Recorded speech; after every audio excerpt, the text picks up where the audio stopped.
One of the other myths about autism, alongside their inability to form relationships or be affectionate, is the myth of the so-called autistic savant, or what used to be called in the bad old days, the idiot savants. This was popularized by Dustin Hoffman in Rain Man.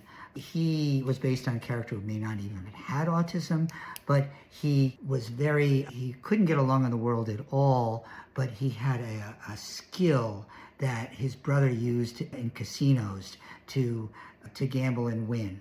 I knew a young man who asked my age and the date I was born, and he said, that was Tuesday.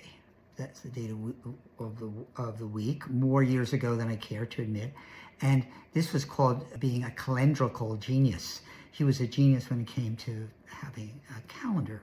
I talked about this in my previous video. What was more important than his being a genius as far as knowing what day you were born on was the fact he learned music, and this was a more important skill. It's very important for us to not be overly impressed by these so-called autistic savants, but help them get along in the world and learn practical skills. So children on the autism spectrum, like neurotypical children, are complex. And you want to learn, if you're someone who's caring for them or knows them, you want to learn about them as a whole individual, their interests, their strengths, their likes, their dislikes. Typically, kids on the spectrum are more clumsy. They have poor hand-to-eye coordination.